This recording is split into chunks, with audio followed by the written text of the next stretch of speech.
Silver Spring, they often associate it with this, Georgia Avenue, where you may have gone out to eat or you've gone out to the bar or something, and there's really big buildings and the road is really wide and it feels very urban and built up, and the Purple Line is coming and stuff, and that is what I think a lot of people associate with Silver Spring and with like what an urban place looks like in Montgomery County. But there are a lot of different layers to that. You can go just a block away from where we were standing, and as you slowly move away from the Silver Spring Metro through what is like the historic core of downtown Silver Spring, buildings get a little bit smaller. You see a slightly different scale. You see lots of older buildings. You see a really fine-grained mix of buildings. You see the sort of, I think, vibrant, like diverse messiness that I think makes this place unique and fun and interesting, or as I could call it, the center of the universe. And part of that is intentional. The county made a choice to concentrate development around the metro station and sort of step it down to what's around it. And that's part of what's made Silver Spring a really successful place, is by concentrating people and activity there. But I think after 40 or 50 years of that policy, we're starting to, I think, butt up against the limits of like, how have previous decisions about what our community should look like, how much change they've been able to accommodate, and what are we going to do for looking ahead for the future. As you keep moving away from like the core of downtown, it changes really abruptly. Like this location on Bonifant Street is 2 blocks away from where I started. And you can see right here is a 20-story apartment building that has about 350 apartments in it. It was built last year, just opened. And per the county's affordable housing requirements, has 1/8 of those apartments are set aside to low and moderate income households. So this is a building that accommodates a couple of different income levels, and people who would like to live in Silver Spring but can't afford a large expensive home and just need a place they can put their stuff down. But we only give so much room for that. And much of Silver Spring inside the Beltway looks like this. Nice leafy streets filled with single family houses, often dating to like the 1920s and 30s and 40s. And it's great. And these neighborhoods look in many ways much as they did when I was growing up here in the 90s when we lived in an apartment building in downtown Silver Spring. But what we're seeing is as Silver Spring develops and becomes more attractive and more desirable after a very long period of disinvestment, that land values are getting really high. And they're not just getting high in the downtown where we're seeing lots of new construction, they're getting high in the neighborhoods. And so I'm going to show you these 2 houses right here. These 2 homes used to be identical. They both used to look like this little guy right here. The one on the left sold for $600,000 last year, which is a lot of money for a house. And normally when that would happen, a family would move into the house and that would be it. Instead, a developer bought the house, renovated it, added a floor, and resold it for $1.3 million. Like that, to me, is gentrification in real time. Watching smaller, older, affordable homes being transformed into large, expensive homes just like that, and bringing in a very higher income level of people into this community. And the reason it happens is because while over here you can build lots of big apartment buildings, once you cross the old boundaries of downtown Silver Spring, Spring Street, 16th Street, Benton Street, the only thing you can build is a single family house. And that is the result of laws that were passed in the early 20th century to basically make neighborhoods exclusive and affluent and white. And Silver Spring is no exception to that. A lot of the neighborhoods around Silver Spring were historically redlined, which means that only white people could get mortgages to buy homes in those neighborhoods, and the government would not insure mortgages to buy homes in those communities if it was possible for people of color to live there, which created racial segregation, but also class inequality, because for generations in Montgomery County and in Silver Spring, white people could amass wealth through housing and real estate, and people of color could not. In spite of this, Silver Spring became a really diverse community because we allowed lots of apartments here that people could afford. But again, we're starting to see homes like this. These are 2 homes that replaced vacant lots, again, for sold for $1.3 million, that are, one by one starting to change, who can access this community and everything that makes it cool. These are all things in my neighborhood, which is called East Silver Spring, and it's next to downtown Silver Spring. Now, it doesn't have to be that way. Like historically, before zoning, it was possible to build lots of different kinds of houses in Silver Spring. This house sold last year for about the same as other homes I showed you. It's literally down the street. There they are. The difference is this house is a triplex. There are 3 apartments in it. 2 of them are 3-bedroom apartments, and 1 is a 1-bedroom apartment. They're actually, in some cases, more affordable than the high-rise buildings, particularly the new ones. They give the people who live there access to a yard and a driveway and some of the perks of a house, but at a much lower cost. And if you look in the oldest parts of Silver Spring, like the streets where the homes were built in the 1910s and 20s, you'll find a lot of these. Here are 2 more, a block away. This is a triplex, this is a duplex on a street of increasingly expensive single-family houses. But you couldn't really tell that they're like that. Like, they look pretty much identical. They blend in really well. And they are illegal to build today. And they have been for about 70 years in Silver Spring. Since we moved to East Silver Spring about 7 months ago, I've been spending my time walking around my neighborhood, just trying to find examples of these little houses, which we today call missing middle housing. And there are quite a few of them. There's this little guy, which is a 4-unit apartment building, and it's just sort of sprinkled in on a street with other, single family houses all nice and hanging out together. And you would walk by the street or drive by this a million times and never know that they were there. And in fact, as Montgomery County is starting to talk about missing middle housing and missing middle housing in Silver Spring, I keep hearing from my own neighbors here in Silver Spring who act like this is something they've never seen before, when in fact it's been hidden in plain sight this whole time. We're about a block or 2 away from my house. And whenever I walk to work, when I used to walk to work, I would pass by those little guys, and I would pass by other buildings like this, which date to the 1920s before zoning.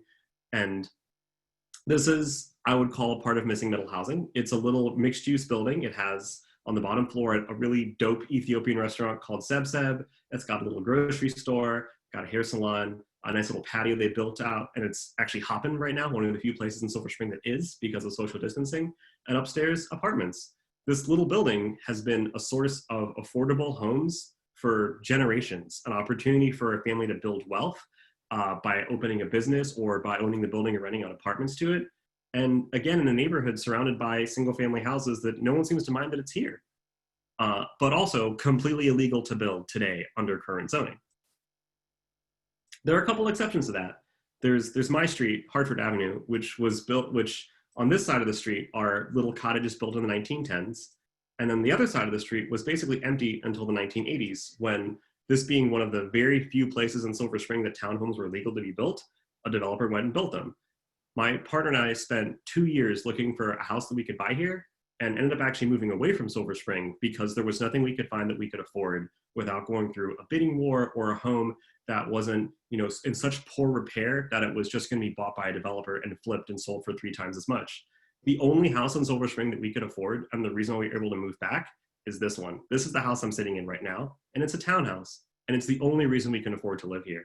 And it's one of the reasons why I feel so strongly about, we need to get rid of this racist zoning that was created 100 years ago and make it legal to build all the different kinds of houses that people who aren't affluent white people can afford in this community. And I'm not just talking about poor people, but increasingly middle income people with dual incomes, people who you would think are affluent and would be in any other part of the country.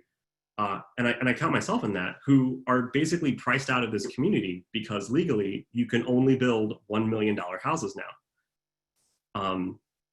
The other alternative is that occasionally you see people using single family houses in ways they weren't intended to. I lived in this house for a year. It was a group house. It's next to the Future Purple Line in Old Blair High School. And, honestly, it was a decent place to live. It was falling apart. The landlord didn't take great care of it, but it was cheap. And 4 people were able to live comfortably in this house. And for a lot of people in Silver Spring, a group house is kind of the only way that you can find an affordable home here. It's not ideal. I mean, this wasn't built for 4 adults. It's falling apart.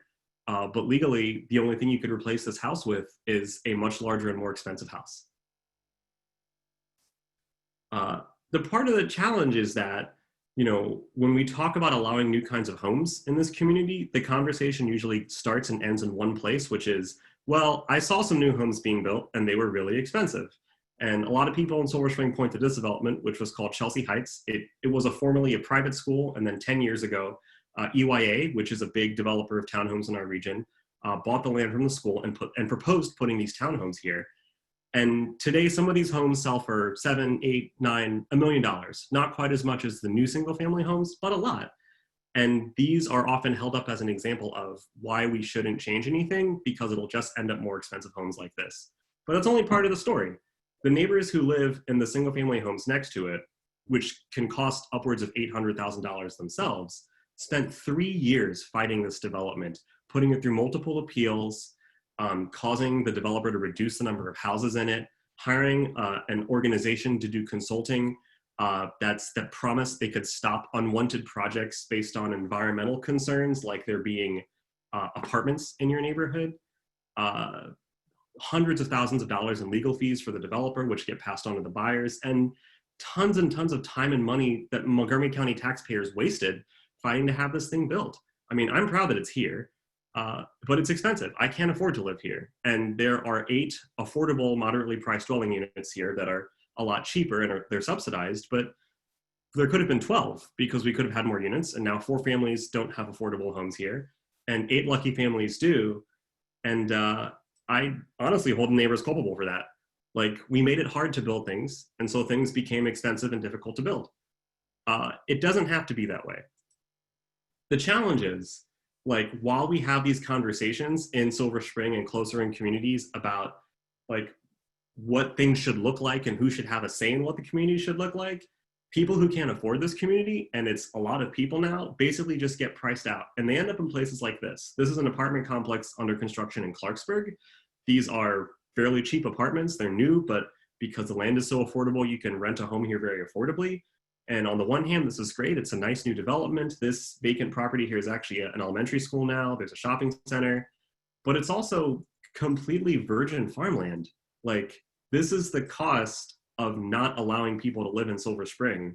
It's gentrification, it's sprawl, it's the destruction of open space and green space somewhere else. And it's people like me who grew up here and wanted to stay in the community they love, but basically have to fight for it. And I just don't think that's an ethical or just way to live, or a defensible way to build our communities. So, it's something I thought about a lot. I grew up in this is my last stop. I grew up in this apartment building, and my entire life, I dreamed that we would get to buy a house in Silver Spring. My parents couldn't afford to. We would cross Spring Street, which is this street for where my school was and where this park was. And, I understood from a very early age, without anyone having to say it, that Spring Street was a hard boundary beyond which rich people and white people lived. No one had to say that to me, but it's what I understood.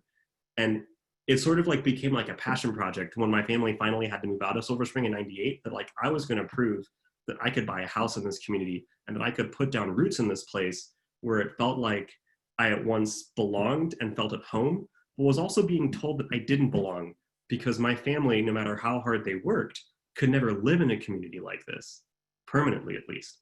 So, I mean, I think it's high time we fix that. And honestly, I'm glad that for the first time, it seems like the planning board is actually trying to do something about it. So that's my piece. Ooh, claps for Dan, virtual or real claps. Thank you so much. That was really great. And I think that the virtual aspect worked pretty well with that. So yeah, thank you so much.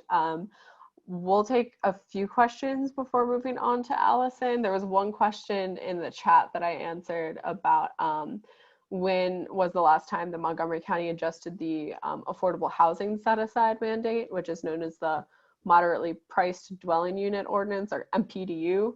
And so in 2018, the council updated the minimum set aside to be 15% in wealthier neighborhoods, but the minimum is still 12.5% everywhere else. So hopefully that answers that question.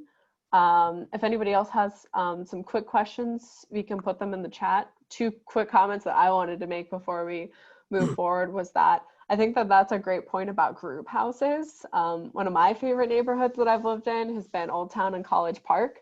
And really the only affordable place to live in College Park is in group houses. I lived in a triplex that was in a majority single family neighborhood. There were a lot of small apartment buildings. It has a really good mix of housing types. And those housing options are so much more affordable than the newer apartment buildings that are going up.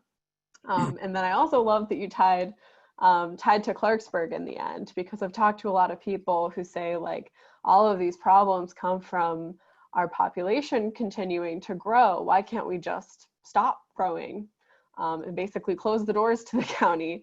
And the answer is because when we close the doors to places like Silver Spring, places that people want to live, that are close to jobs and to metro stations and things like that, then we push them out. We push them either to, into DC or to Arlington if they can afford it. But if you can't afford it, then you go to somewhere like Clarksburg and you end up having to buy a car and commute down I-270, add to congestion and pollution and traffic. And so all of these things are so tied together, and we're not going to solve these problems just by closing our doors. Really, the only way to solve them is by welcoming more neighbors. So did anybody have any questions in the chat? You can also feel free to take yourselves off mute and ask a question. Let's see, Ryan Lintelman asked, as a recent resident of the area, can you define East Silver Spring? Are there specific boundaries, Dan? Yeah, I dropped a link. Oh, perfect. Sorry, catching up.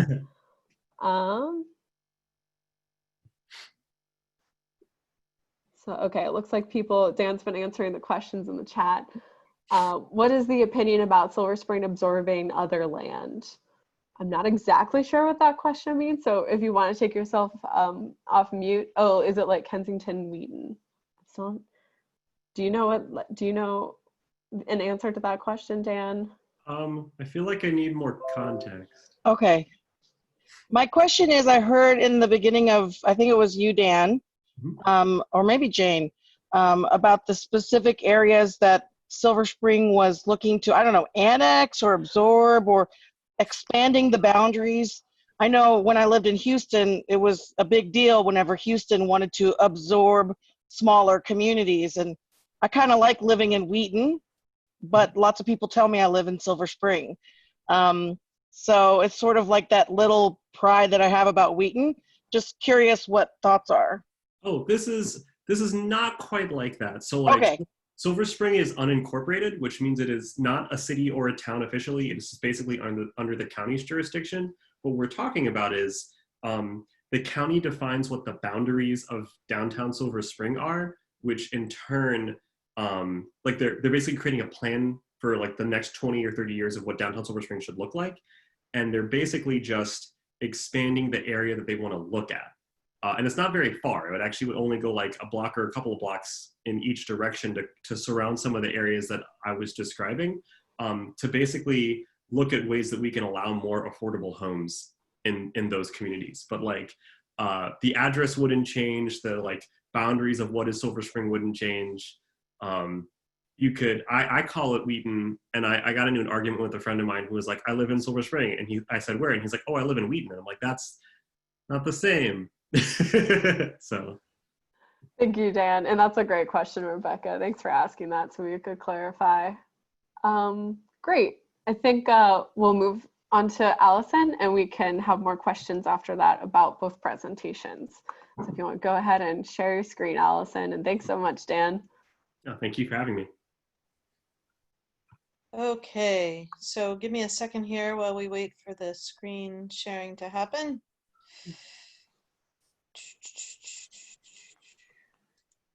There we go. Now it's starting. Okay, hold on. It should actually be, where is it? There we go. Great. Okay, well, thanks for the introduction before from Jane. And oh gosh, it's really hard. Dan, you're a hard act to follow, but I will rise to the challenge.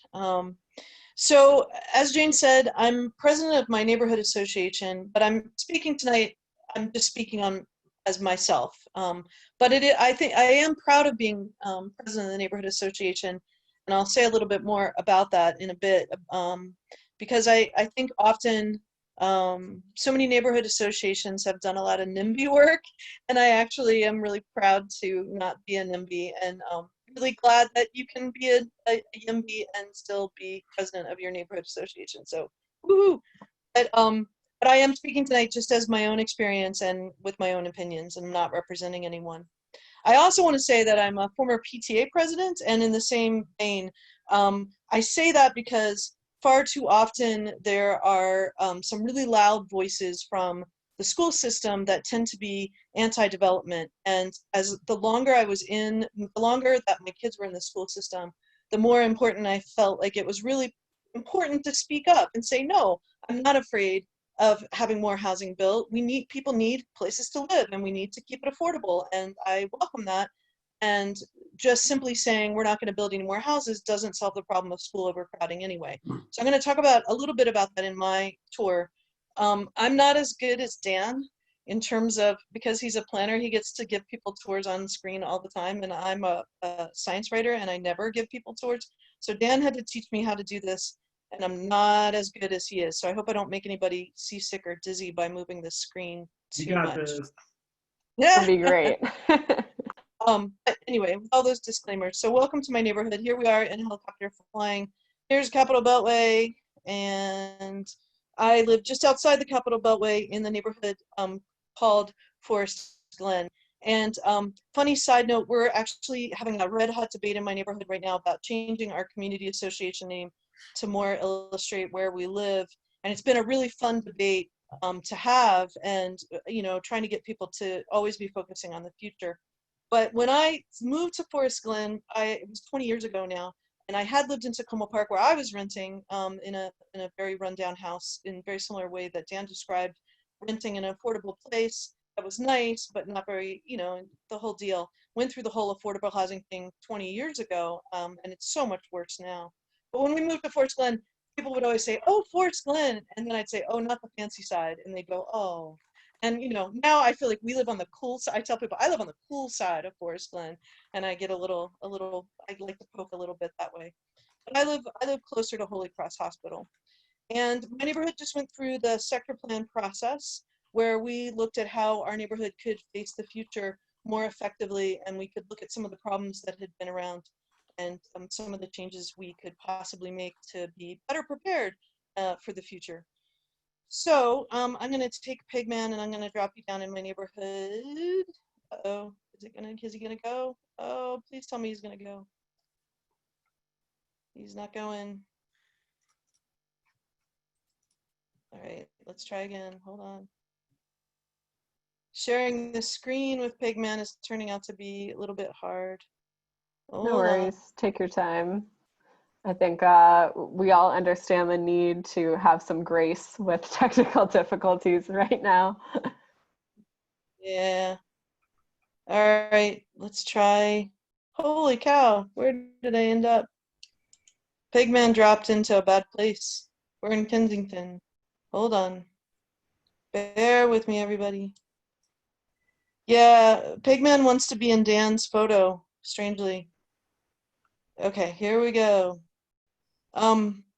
If I take him, will he go? All right, so I'm gonna drop you down. Come on, Pigman.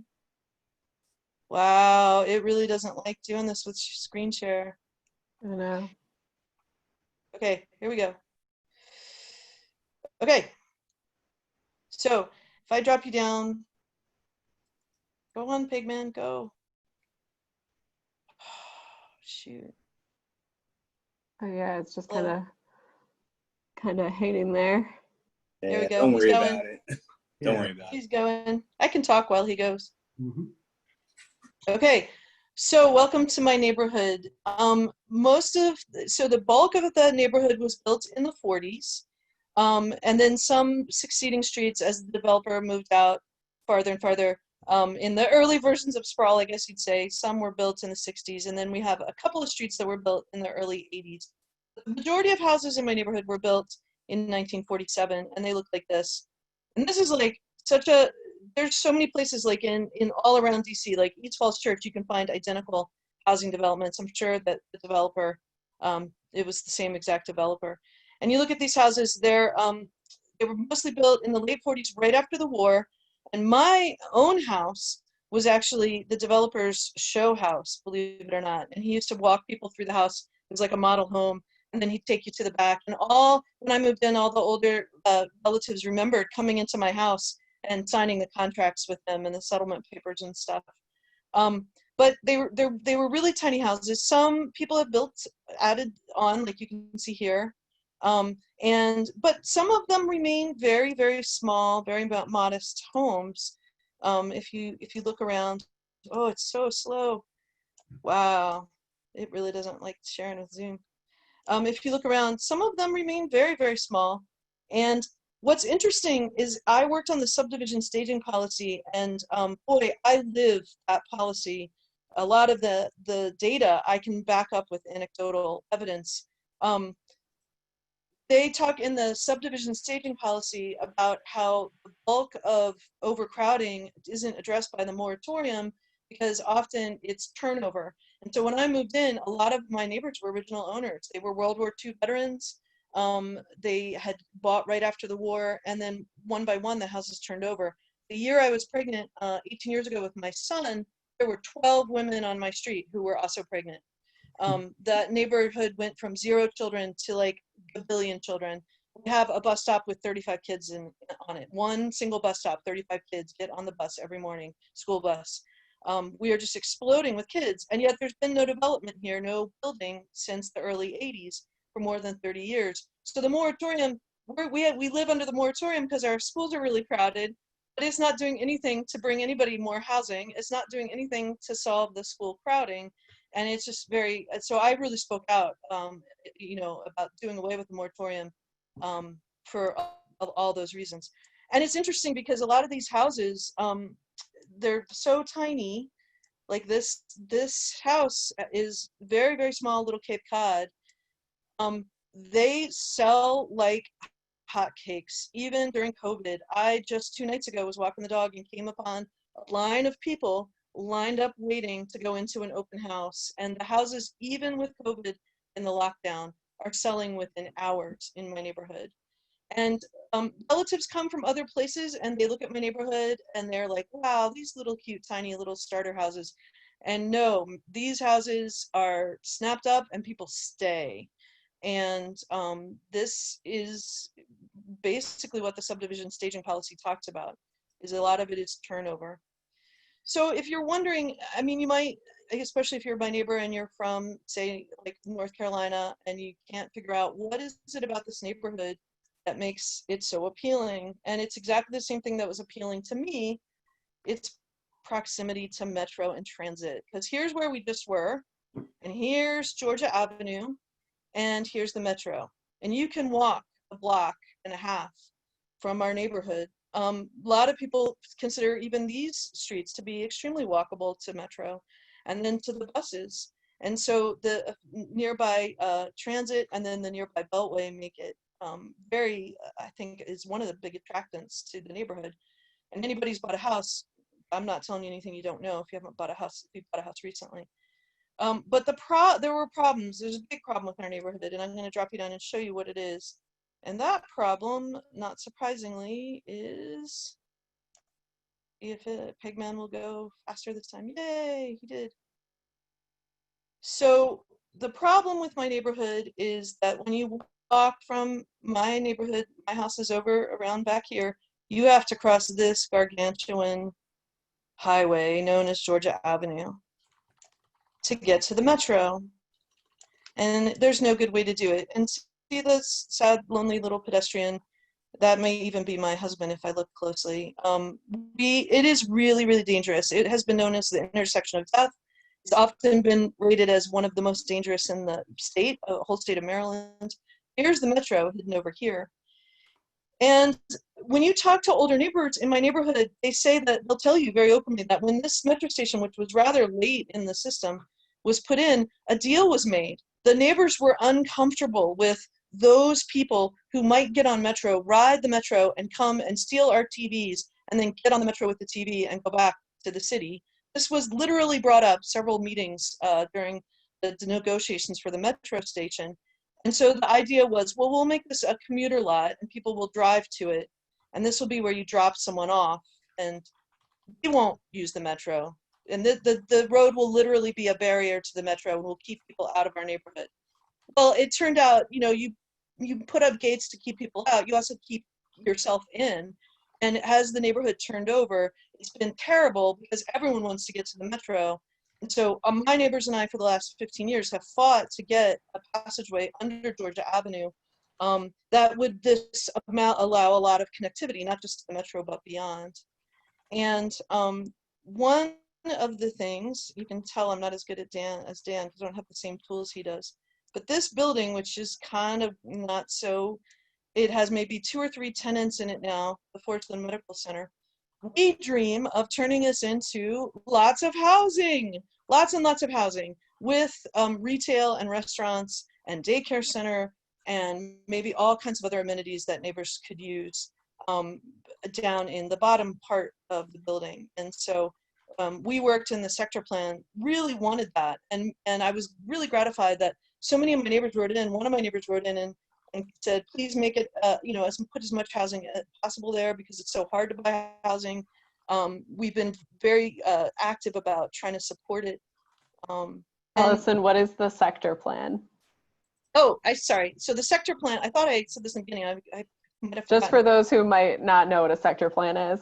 Right, sorry. So the sector plan is, I thought I had said this in the beginning. So the sector plan is a plan that the Montgomery planning people, staff people do to look ahead to the future for the next 30 or so years to try to solve problems in the neighborhood through better zoning, through maybe some different planning, all different kinds of things. So this is, right, being so close to transit, this is a perfect opportunity. And I think it's illustrative of a lot of things that are happening in the overall Vision 2050 idea, because if you look back at the map, the planners put these big arteries through back in the 1960s, and then there were supposed to be these nodes and everyone was going to drive to them. And as things have gotten busier and busier and people are more and more miserable with commutes, they want to be able to take transit. Being able to transform places like my neighborhood into more walkable communities where you can get to transit is actually really important. And I think it would solve a lot of environmental problems. There's such opportunity for housing. I'm going to drop Pigman down in another location to show you another thing that we would like. Oh, is he going to drop in the right place or the wrong place? So if you look here, this is the metro station. All right, I'm going to try to drop him better so we can see. And one of the, across the other side from where I showed you that we were all saying, please build more housing here, please build daycare centers and restaurants and all kinds of stuff, is the, oh gosh, is the Kiss and Ride. And, all right, I'm just going to try to click on it. Big Man won't operate.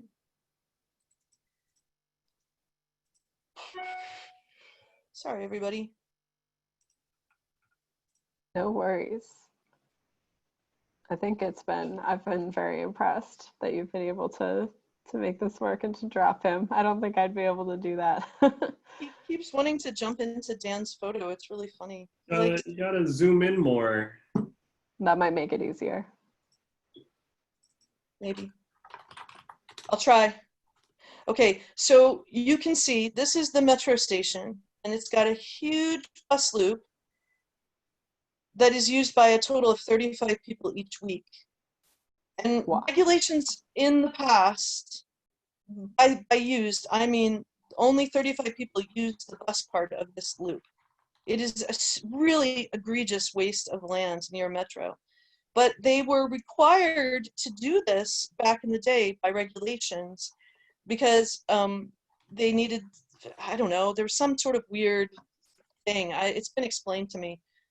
But over time, what happened was everybody was just walking, and or if they were going to get the bus, they were picking up the bus on Georgia Avenue. I take the bus all the time. I'm not going to walk over here and take it. I'm going to walk up to Georgia Avenue because it comes a lot faster. And so when we, Partop Burma actually asked them at one point to pool the numbers, and only 35 people get the bus from this bus loop on a given week. Back in the back, it's 8 acres of parking. So talk about prioritizing cars over people. When we sat down with the sector plan process, we all said, why can't this be housing? There were so many of us just saying, like, this would be great as housing. And we really worked hard to incorporate that into the plan moving forward and to get the zoning changed so that there could be 120 feet buildings with the first floor being restaurants, shops, daycare centers. Everybody wants that daycare center next to Metro. It's like a huge thing everybody's dreaming of. And have it all be very, very walkable. Right now, my neighbors get off the Metro every night, and a huge number of them then have to get in their car and drive to a daycare center to pick up their kid. It is crazy. But 8 acres of cars, 8 acres of cars. And so the other thing about this that I think is illustrative of what's happening with Vision 2050 is that this parking lot was built before modern stormwater regulations.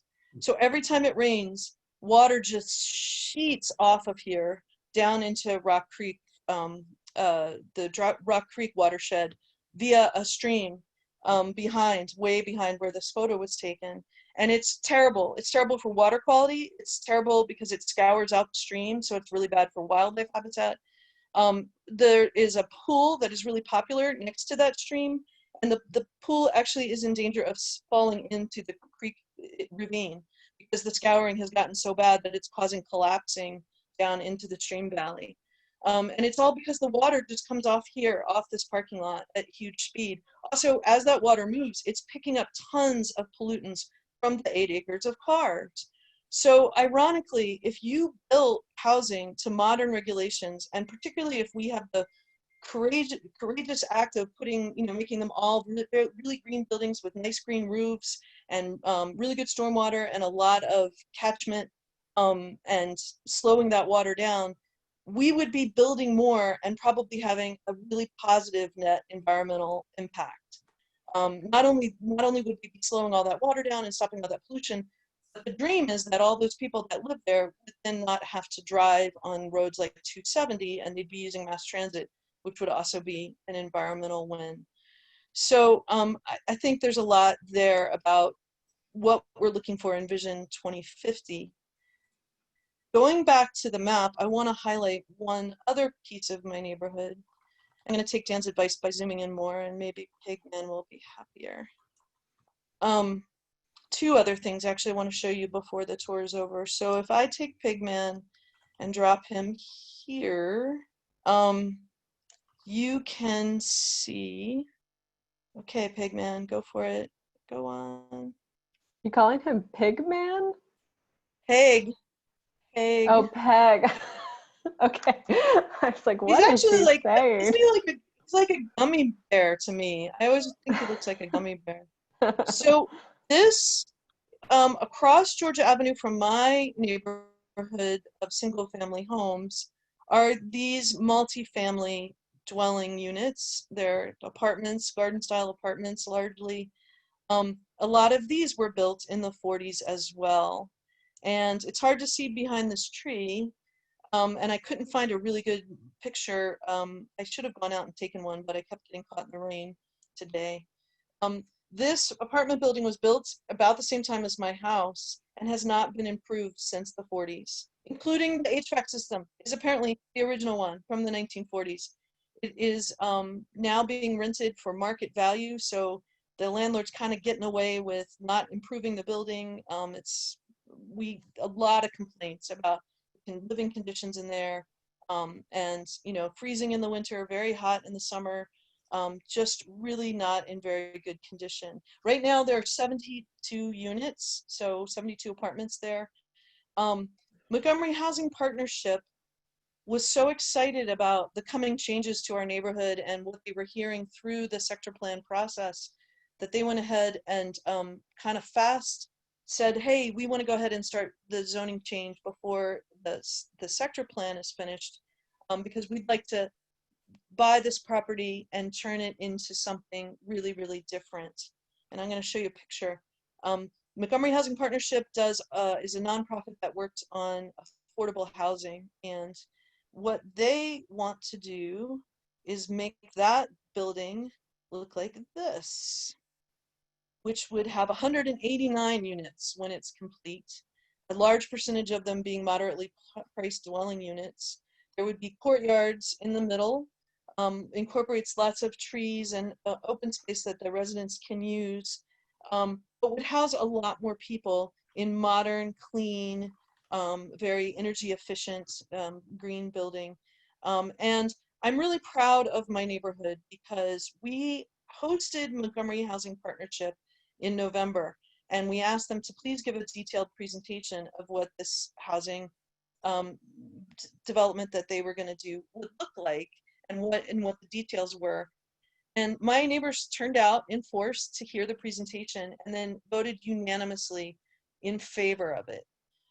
And we're just super excited about it. They were super excited about the goals of Montgomery Housing Partnership and the things they do, and thought it would be great to have more housing close to Metro. And my neighborhood actually then nominated, because I'm president, for me to go and say to the planning board, yes, we want this in our neighborhood, and we think this is a net win for everyone. And I was super proud of that. I just thought it was great that my neighbors were embracing the future that way. Interestingly, my one of the things, I'm going to go back to the map and show you something else. The neighborhood around here is really due for lots of upgrades and changes because it has been a really long time. And below the Beltway, this whole stretch of Georgia Avenue has largely gone unaddressed for decades, unaddressed, unimproved. And I'm going to drop my gummy man. Let's see if he goes down on Georgia Avenue. While you're trying to do that, somebody asked if that new MHP project was going to have a daycare in it. Yes. They will have aftercare, after school care. They will have summer camps. They will also have all kinds of things that residents can use. There'll be classroom space so that residents can take classes on things like personal finance, because that's part of Montgomery Housing Partnership's overall vision, is helping people become much more self-sufficient. And so super exciting, I think. Yeah. So this is Georgia Avenue below the Beltway, and a lot of these businesses, it's just terrible. This is not at all walkable. This car wash is the bane of many people's existence along Georgia Avenue because it often causes a lot of traffic. It's put in some really weird zoning moment, and it's just not at all the place where you should have a car wash. 85,000 cars go through this corridor in a given day. And unless we do more to make this walkable, planning says that it'll probably grow to be 90,000 cars going through in a single day. It'll only grow worse over time. And instead, it's counterintuitive that if we could slow traffic down here and make it more walkable, the idea is that we would remove a lot of these cars. Because when you actually look at where people are parking and what they're doing and surveys are done, they're driving like 1 mile. And a lot of people would love to walk from, say, neighborhoods back here where these trees are, to walk over to, say, the grocery store, Snyder's or Aldi's, and get their groceries. But right now, that's really just not doable because you take your life in your hands to do it. I'm going to show you some pictures from the planning department of before and after. So this is what that section, which is called Montgomery Hills, looks like now. And this is what we dream of for the future, that there would be a grid, a street grid, and it would be much more walkable. There'd be a lot of trees. There'd be greenery in the middle. Traffic would slow down, and the traffic would make a lot more sense in terms of being able to navigate it. And also bike lane, a really, really, really nice bike lane. To get people on board with this change, though, was really hard because a lot of the businesses along here, we found going through that sector plan process, when they interviewed the businesses, a lot of them said, oh yeah, I inherited this property, or I've owned this property and paid the mortgage off years ago, and I don't need to make a profit. I don't really need to do much. I'm not planning on doing anything to improve it. And a lot of these businesses are really disconnected from the local community. So we have like a vape shop that is there. We used to have a Triplex video store for a while that was there. But things that the neighbors need and want, again, daycares, restaurants, there's not a single coffee shop you can walk to, are largely lacking. And seems to be a huge disconnect. And so getting people to understand that there were a lot of neighbors who wanted to be out walking and wanted to hang out. This was the brainchild of a whole bunch of people, Bart Partop, Verma, Michelle Foster, many, many, many people. And I joined the effort, but I was by no means the instigator of it. We decided to have a street festival to show that if we closed down the street 1 block over from Georgia Avenue, this is what it could look like if we made it more walkable. People want to get out, they want to walk, they want to be with their neighbors. And those events in back-to-back years were so popular. Hundreds and hundreds of people came. And then here's Hans Riemer giving a speech. We had bands play. Fun fact, that's John Kelly, the Washington Post columnist who writes, humor pieces. He and his band, the Airport 77s, played at our street fest because he lives in the neighborhood. And that really did convince a lot of people, including the Maryland State Highway Administration. It got their attention. And they finally came to the table with us and said, okay, let's talk about making that a walkable grid. And we are slowly, incrementally working towards making that a reality over time. So I think that's really what I would say on more. I do want to say one word, though, about zoning practices. It's interesting to me. I hope you guys are still hearing me because I'm told my internet is. I can hear you. Great. Okay, good. I was afraid I'd lost everybody. It's interesting. Interesting note. Redlining being what it is, and that being such a topic of conversation. Zoning practices that were racist. There is also a significant anti-Semitic component to zoning back in the day. I'm going to stop sharing my screen now just because it's slowing it down, I think. But my neighborhood, we have original advertisements from when my neighborhood was for sale. And I always found it fascinating that in 1947, they advertised GI's welcome. We give generous GI loans. Start small, add on later was another slogan that the developer that lived apparently in my house and used it as the model home used. But they also made a point of saying close to synagogues and churches, which is remarkable in 1947 because all the way up into the 70s, it was perfectly legal to not allow Jewish people to buy in certain neighborhoods in the state of Maryland. And people forget that aspect of zoning and some of the horrible, horrible practices, the exclusionary practices. My neighborhood, when I moved in, was full of lots of older immigrant families. Many of the neighbors I knew when I first moved in here only spoke Italian and had moved here right after World War II, or they preferred to speak Italian to you. And interestingly, my next door neighbor is African American, and she lived here since the 60s and loves to tell the story of moving in. She loves to say, after having done civil rights activism, they were very nervous, and her friends, her African American friends, said, don't do it. Don't move to a white neighborhood. It's going to be nothing but agony for you. And her husband really wanted to move to this neighborhood. And she loves to tell people that they never had a single issue in this neighborhood. They were welcomed from the beginning. And I know it wasn't ideal, and I know there's been lots of microaggressions and lots of racist things that have happened. By no means do I mean to say it was always perfect.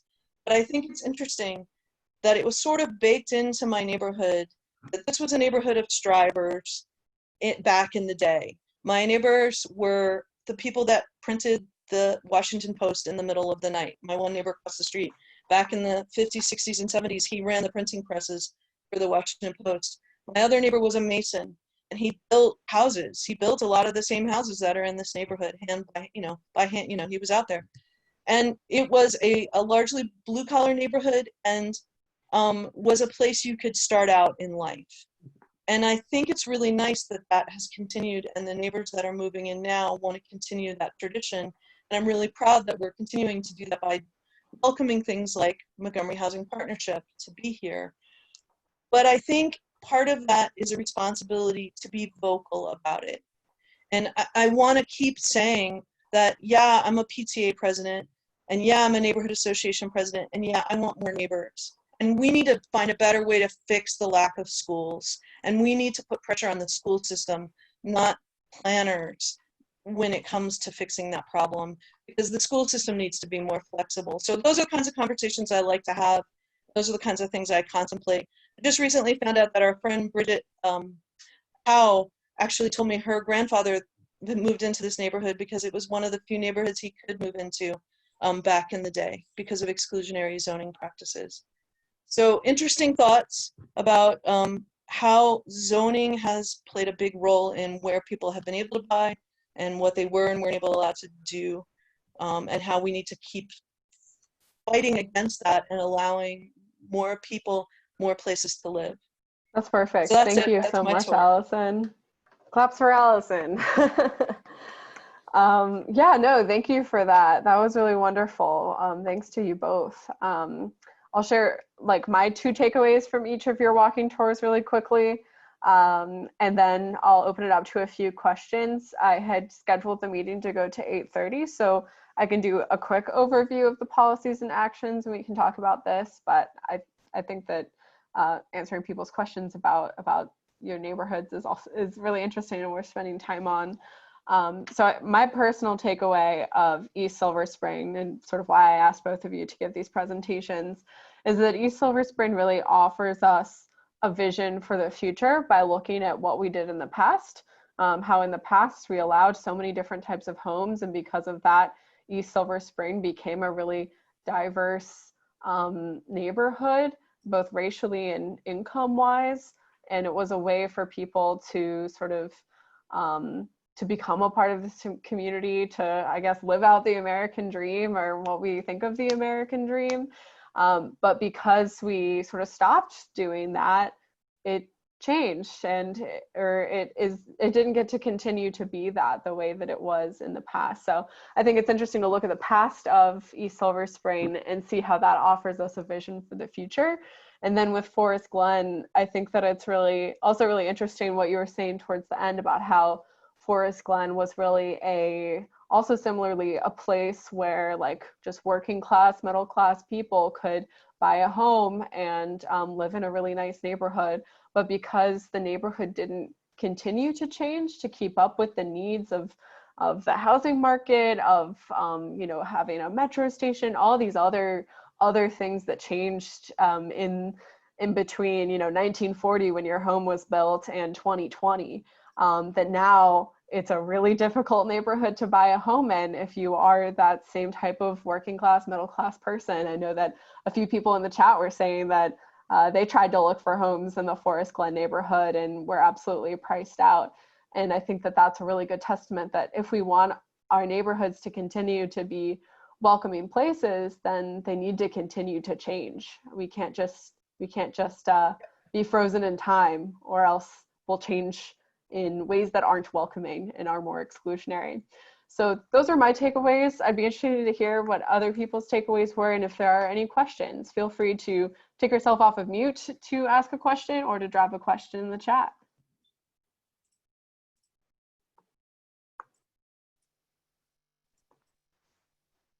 I'll give people a few minutes to take themselves off of mute or to write a question if they want. Let's see, Richard Hoy wrote metrics, which I think he's referencing a comment that he had made earlier about the importance of having metrics in the general plan, which they recently added a sort of 10th chapter to the general, or I guess a 9th chapter to Thrive Montgomery 2050 that will be implementing Thrive 2050. And as a part of that, they're going to develop metrics. I submitted comments about some of those metrics that I think they should be looking at, including whether our neighborhoods are diverse in those sorts of ways. But there are, of course, a lot of things that we need to be looking at to really make sure that we're implementing the plan. Let's see. We've got a question. I wanted to address one of the chat questions was about businesses, and Sangeeta, you bring up an excellent point that some of those businesses are really supported. Snyder's and Meliki and so many of the restaurants, we've reached out and tried really hard to support them. And so there, I didn't mean to present necessarily a view of gentrification. It was more just,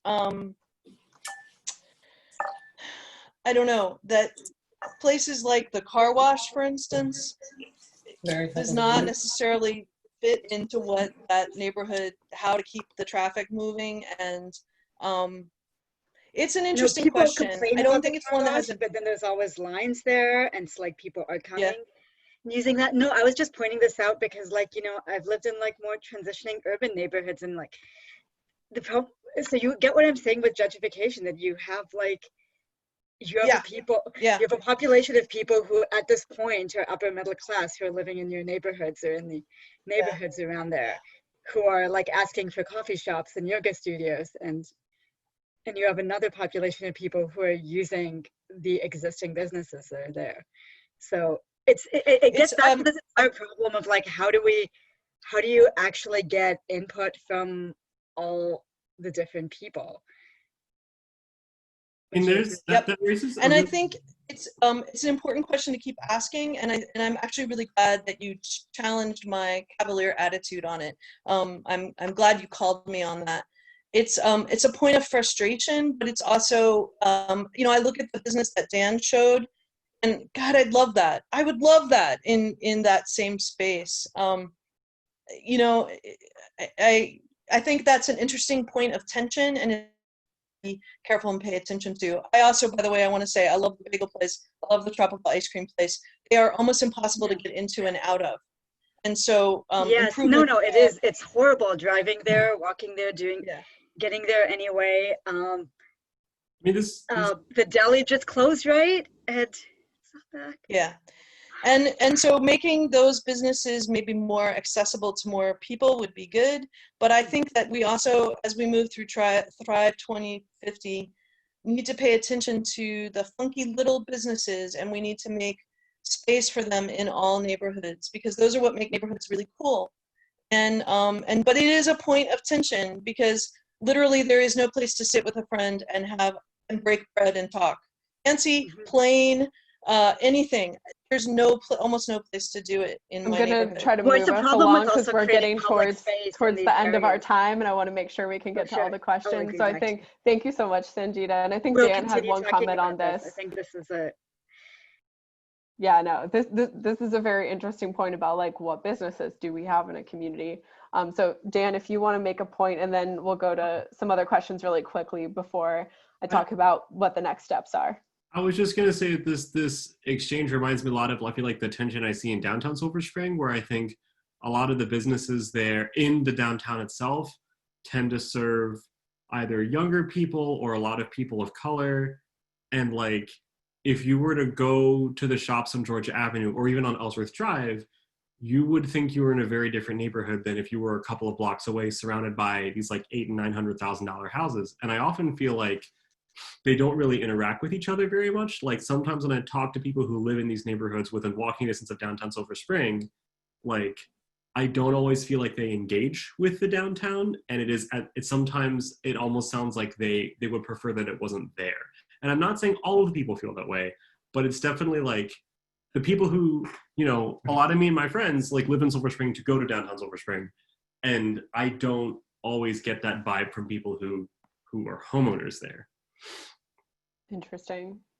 Yeah, there is a suburban mentality. I see that in my neighborhood too, which is very close to Silver Spring, has like other like local businesses around it. And I have neighbors who will drive 10 miles to Rockville to do all their shopping for some, because like when they moved there, that was just what they did or what they figured out how to do. Wow, I can't imagine driving to Or Rockville to do that. COVID. I have neighbors who say that they're doing all their shopping at Oni because it's just rich white people and they're like they look. I mean, they didn't say it in so many words, but that's what they sort of meant. It was like a safe place to go shopping right now. Wow. There Oh is my no COVID goodness. in LA. You don't know this. What? Allison, one question about the Street Fest that you were part of organizing. Was that organized specifically to draw attention to the walkability issue? Yes, specifically. It was to show that people wanted to get out and walk around. And funny enough, is we made sure that all the local businesses around there, all of the little tiny businesses were invited to be a part of it, so that the food being sold and everything happening was to highlight those businesses and promote them. And then we have one other question that I'll get to before I go on to the next part, from Tony, who wants to know what CSG and MoCo's appetite is for changing or revoking the historic districts to open them up for development. And I'll be honest in saying that I don't know too much about Montgomery's historic districts. That's not something that I've really delved into much. So Dan or Allison or others on the line, if you know more about that than I do, please feel free to comment on that briefly. So the one thing I can say about this is that through Montgomery Hills, the planning department made a very careful attempt to catalog what it saw as historic buildings. And a lot of those buildings, neighbors were like, yeah, we don't have any affection for them, and we think that, you know, we don't really understand designating them as historic necessarily. They're more Oh no. and that I think was again an interesting point of tension. But I don't know anything about districts that are designated specifically historic, and I think that's what Tony is talking about more. So Dan, you might have expertise on that. I mean, they exist. I don't know how easy it is to get rid of them. I mean, the one thing I do understand about historic designation in the county is that they have really fallen behind on it, and that the county's like atlas of like all the historic buildings hasn't been updated in decades, and there's this whole backlog of buildings that deserve designation that won't get it and have already been lost.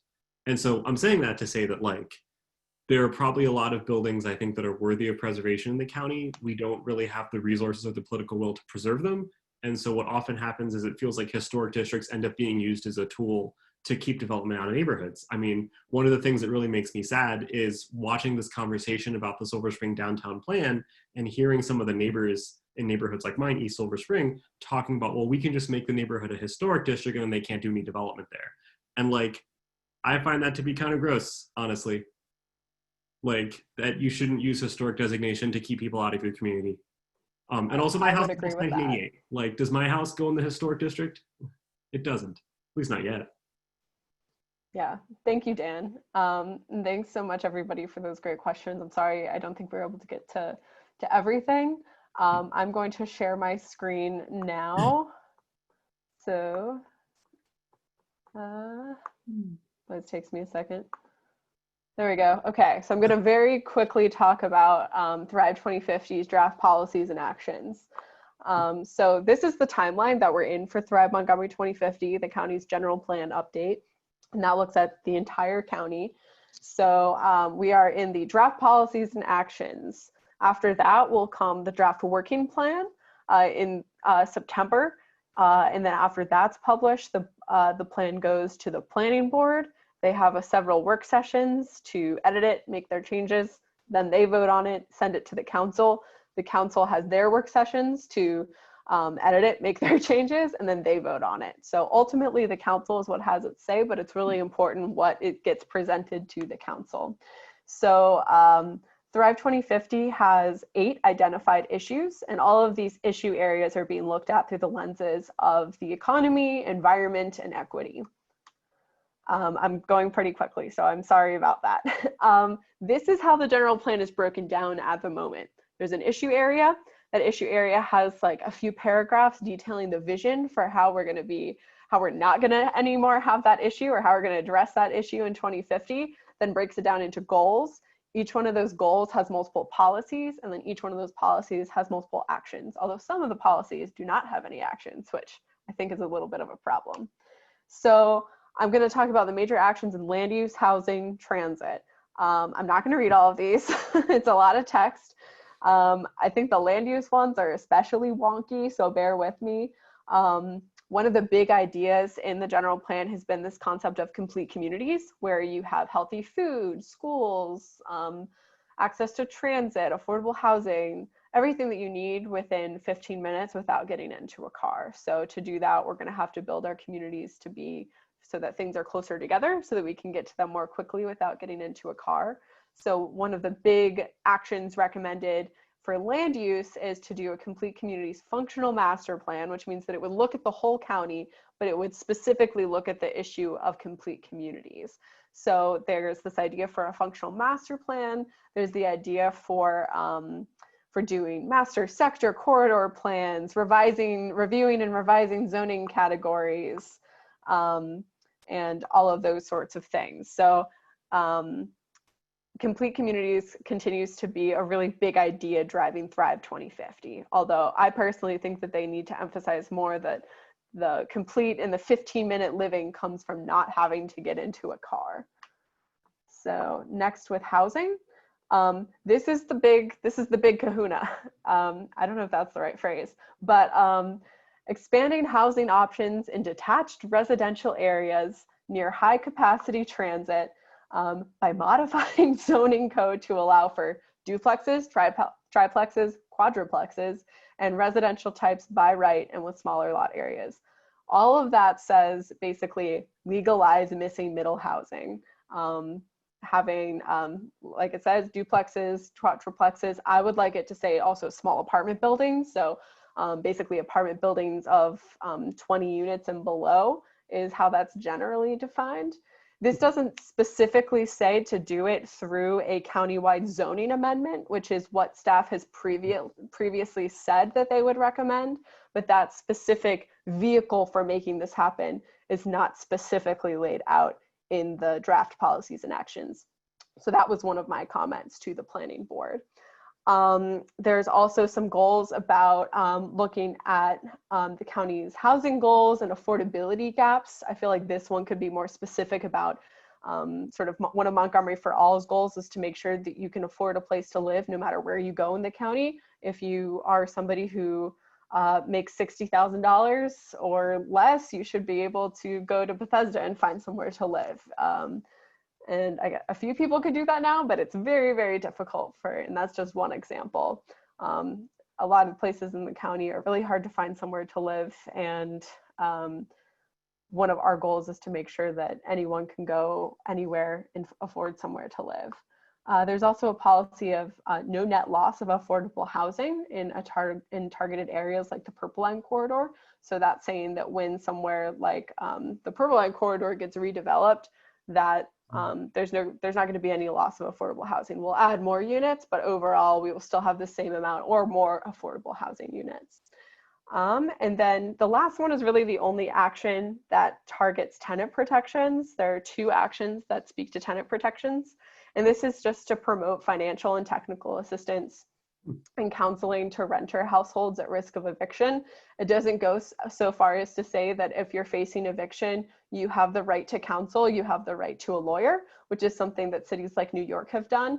And it makes it a lot more likely that if you're a tenant going to court for an eviction, that you will win your case, when right now that hardly ever happens. So that's something that I would like to see included as an action.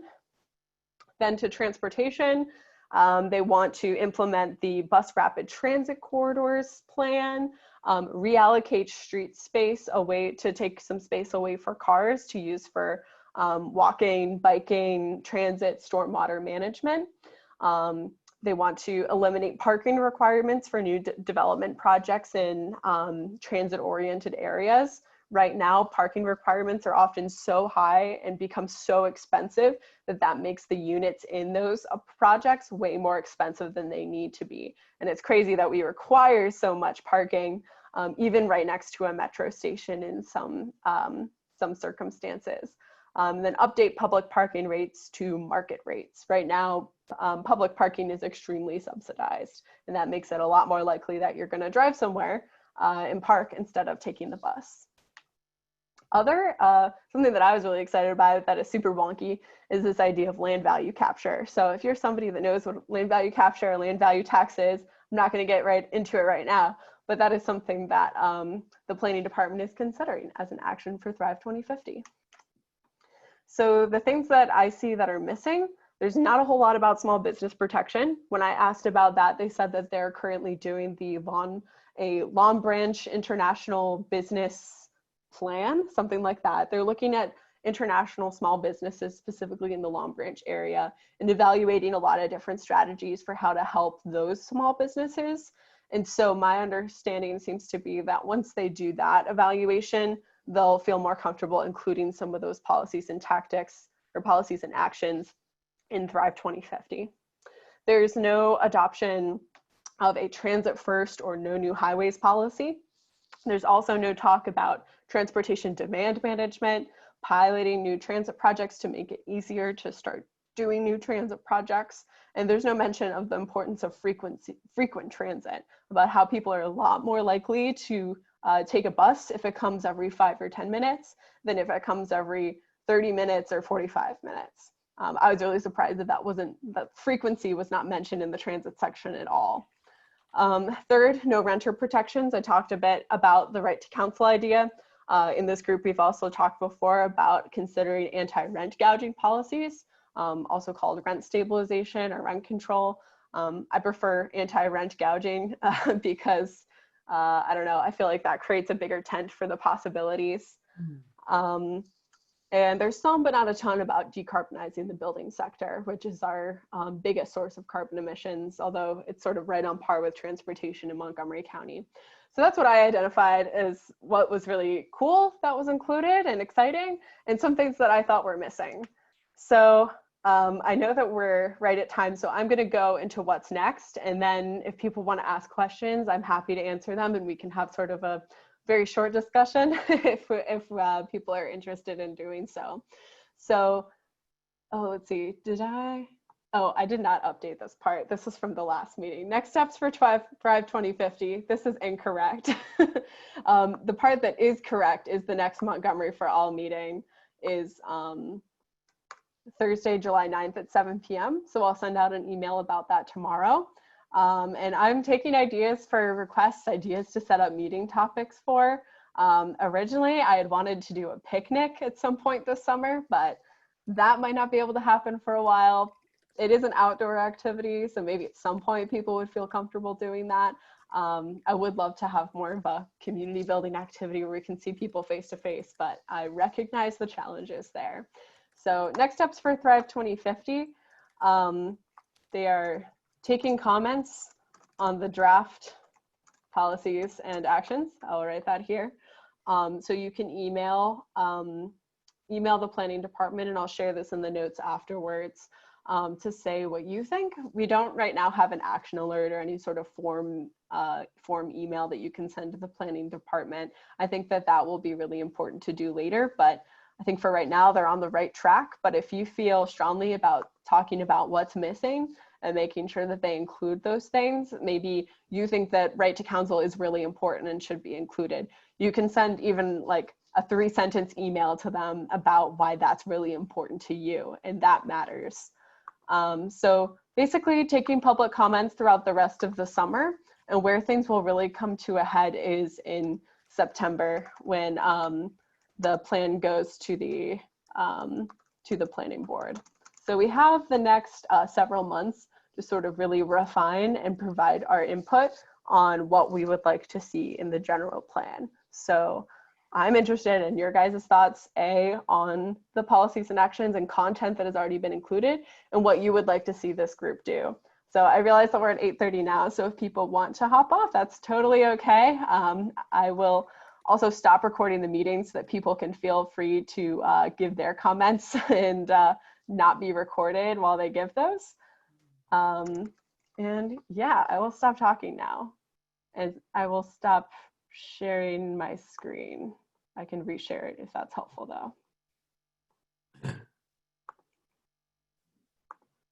Any reactions to any of that stuff? And I'm sorry that it was a lot.